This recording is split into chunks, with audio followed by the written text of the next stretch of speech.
Hello everyone, it's your girl Asia from Orange Mango Channel. Let's fuck the introduction. I'm even like excited to do the introduction. Let's just get into this. We're back with another Degrassi season 14 review. We're gonna be reviewing episode 8, which is called Hush. This is actually one of my favorite episodes from the season. I'm gonna say this with my whole chest. I do not give a fuck about the Degrassi news storyline. I really don't. Until we get to the episode where they get caught, I really don't give a fuck about talking about it or touching on it in any more reviews. I'm just really over the whole mumbo jumbo and all that. I'm really over it. So if I had to sum it up in one word with the whole Degrassi news storyline in this episode, I'm going to simply say this. Zoe kept a secret from the squad that, she's already been getting messages and calls and texts of someone harassing her about that she needs to quit the team. They all were pissed that she kept it a secret and didn't say anything. She went to Grace for help and asked her to track down whoever it might be that is harassing her in the squad. Grace tracked the IP address or whatever the fuck down, and they find out that the person who is harassing Zoe is in the Hollingsworth household. They think it's Hunter, they threaten Hunter, and blah, blah, blah, blah, blah. They go on about their competition. This storyline is just so dumb that it's not even worthy of talking about. Because Degrassi rushed this season and they did not have a lot of good storylines, it's like they just wrote this. It's like they didn't know what they were going to do with the girls that's on Power Chair, I guess you can say. And as far as I'm concerned, yeah, Degrassi has always had a children's team, but the children's team has never been like a storyline. Like, if Paige or something was like a part of the cheer team, it would never be a storyline where the cheer team is all together as a team doing some dumb shit together. That's why I said it was stupid that they should have put Zoe on the team when Becky was there to create conflict. They could have had a whole back and forth. There could have been conflict. There could have been the battle of, Becky's leadership, and then, Zoe wants to take over control. There could have been a whole battle of that where Zoe is trying to, manipulate the girls to be on her side, and, there could be something where, Zoe is trying to, get the girls on her side, or Becky wants to kick Zoe off the team. That's creating conflict. Kind of like with the Manny and Paige shit in season 4, where, Manny wanted to be captain because she felt like when Paige was doing her own thing with Mr. Oleander that she really wasn't a captain. She was a half-ass captain. When Paige was off doing her thing, it was Manny who was coming up with routines, schedules, and getting them to the competitions. So of course she felt like she should be the captain, not Paige. But since Manny was overstepping her boundaries and not, understanding where there's a hierarchy at on the team, Paige put her in a motherfucking mascot costume, which I think was only fair because I understand you took over for me when I had other shit going on, but bitch, the reality is you're not the motherfucking captain. I'm the motherfucking captain. If you can't just be a member or a cheerleader on this squad, then your ass can either be a mascot or you could get the fuck out of here. It's either a motherfucking or. Like, why not just do something where it creates conflict between Zoe and Becky? Instead, you take Becky off the squad, you injure her, you put her back with Drew just to break them up. Like, it's just stupid. Like, why not just create conflict? Instead, because they didn't have a realistic storyline what to do with the squad, that's when they came with this whole Degrassi news bullshit. So, I completely despise the storyline. Like, I hate it with a motherfucking passion. I cannot stand the Degrassi news storyline. It's one of the dumbest storylines Degrassi has ever written. It's so stupid. Anywho, the main important storyline to me in this season in this episode is with Miles. For the first time, probably in a long time, he's actually attending school, even though he later on skipped. He's attending school to redo him and Tristan's project, and Tristan told him to meet him in the classroom for a last rehearsal. When Miles is in there, Tristan walks in, Hunter, Frankie, Winston, they all walk in, Miles is like, you brought an audience. And then Hunter's like, no, it's an intervention. Frankie said, we think you have a marijuana problem, or as you like to call it, breakfast. I thought that comment was really fucking funny because, you know, breakfast is like the very first meal of the day that you're supposed to eat. And, you know, she's telling Miles, instead of eating, you'd rather roll up a blunt or a joint and smoke away. I thought that was pretty funny when she said it, because if you catch on to the comment, those who know will understand. Those who don't probably won't catch it. But I instantly knew what she meant when she said, as you like to call it, breakfast. And, you know, they all telling Miles he got a problem with marijuana. He need to get some help. I'm thinking, like, is this an intervention for y'all to be telling him he need to get his shit together, or is this an intervention to get him in a rehab? This is one of the most funniest, cringiest, unrealistic ass intervention scenes I ever seen in a TV show. Like, if you were gonna do an intervention, where the fuck was the dramatics at? There was no dramatics. It was drama, yes, but there was no dramatics. Like, think of the intervention that Emma had in season 5 when they all confronted her about, they want to know why she's not eating, her behavior, her mood swings, she's just not herself, they're worried. Think about that intervention and think about how much it was so tense and so impactful. Think about how much Degrassi could have did that in season 14. Instead, they're confronting Miles about an addiction that's not really a big deal. Okay, he likes to get high. And what's up?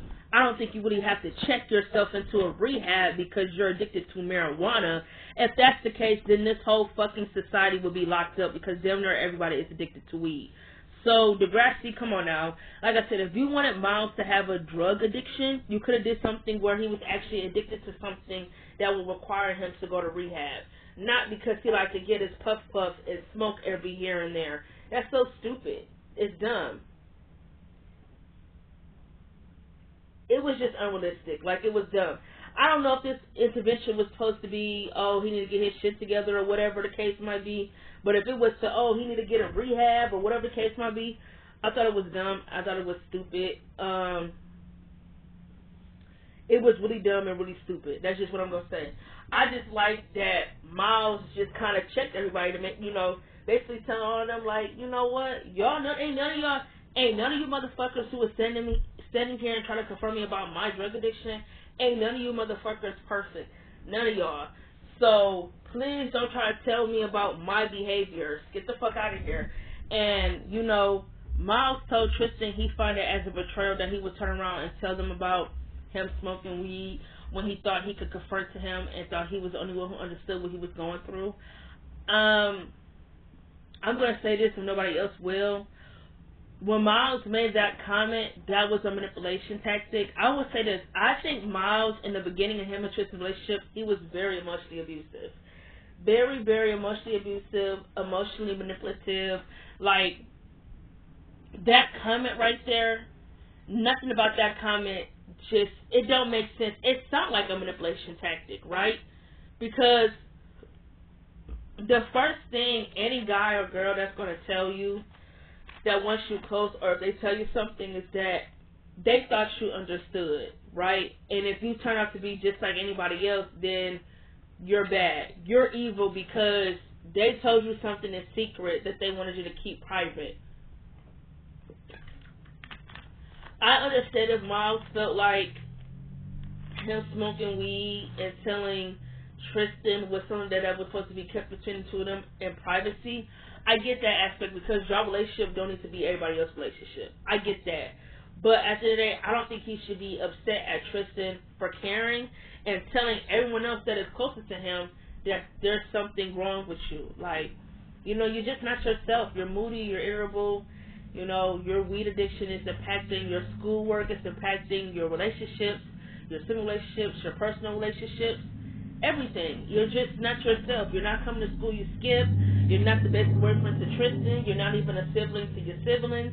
You're just not yourself, and they're just worried. I don't think that any of them should have just been, I don't think they all had, I don't think he should have crapped on them for caring.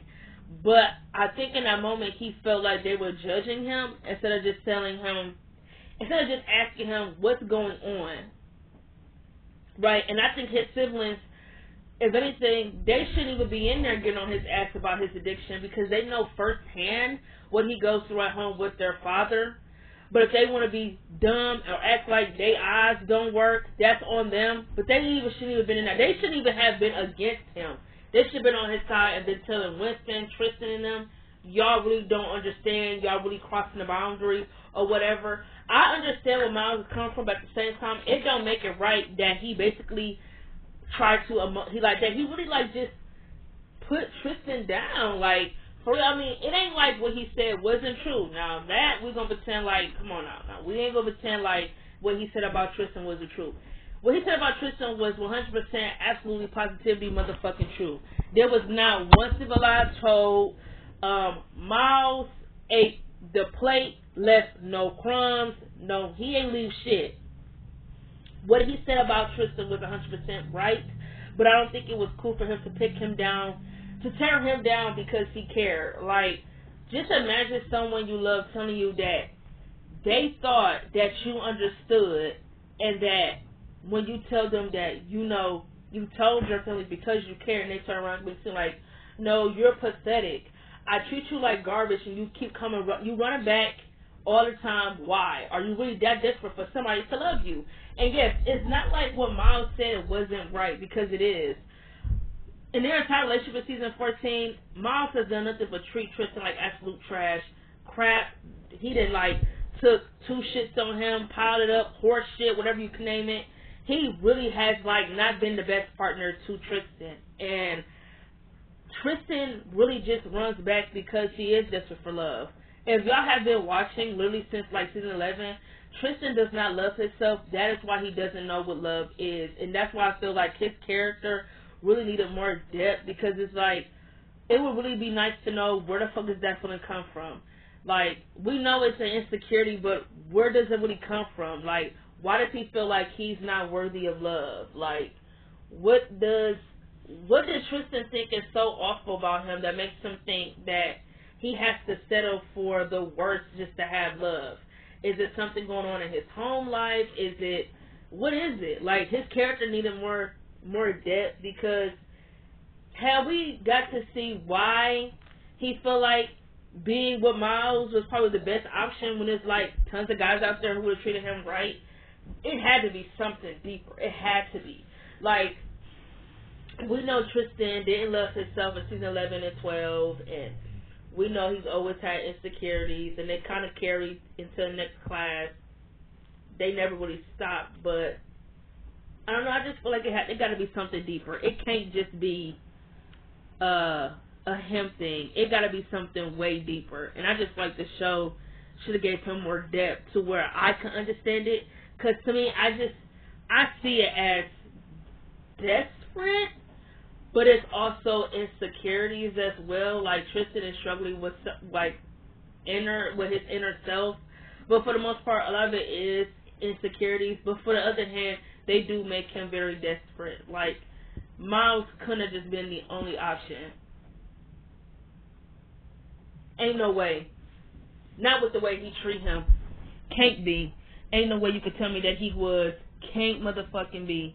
So, yeah, Miles was right when he made those comments about Tristan, but I think he was wrong. So Miles skipped school. He get in his car ready to pull the fuck out, get out this bitch. He hit Maya's bike. He ride her to her therapy session, and he told her, why does she need therapy? She's perfectly normal.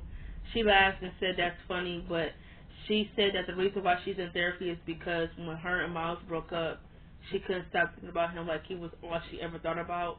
And, she said it wasn't even about him. It was just the anxiety.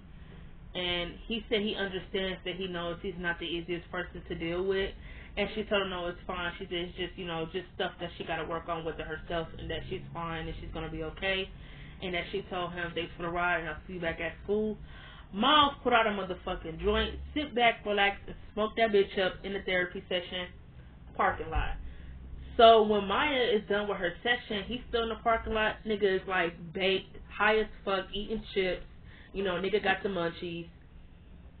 they driving on the road, and, you know, Maya just seemed like, Maya's sensing that, you know, he's driving very slow. He's, like, driving very, very under the limit. Nigga doing 19 when the road say 35. And, you know, she said that she, like, weirded out because she seen a therapist, and he, like, no. He said everybody is crazy, but, you know, there's some people who's, like, crazy, you know, he just not himself. She was like, he high, and she told him to stop, and he started speeding, and he told her he's fine. He hit a car, and, you know, he continued to drive. Maya talking about, we need to go back, we can't just leave. He told Maya that he can't turn back, because if he turned back and they call 911, he has pot in his bloodstream, and if that's a DUI, and if his father find out, she has no idea what he's going to do to him. So she said, okay, just drive. To me, that's the end of this episode, because I do not give a fuck about the Degrassi news storyline. I don't give a fuck about Becky, Jonah's, Drew's love triangle, whatever the fuck they're trying to do. I don't care about any of that. So, again, the Hollingsworths at this point are literally carrying this season. I really don't give a fuck about anything else. Like, nothing else is really holding my attention, because it's just a bunch of bullshit. Like, but whatever. Like I said, this is episode... What episode is this? This is episode 8 called Hush. Catch you guys in my next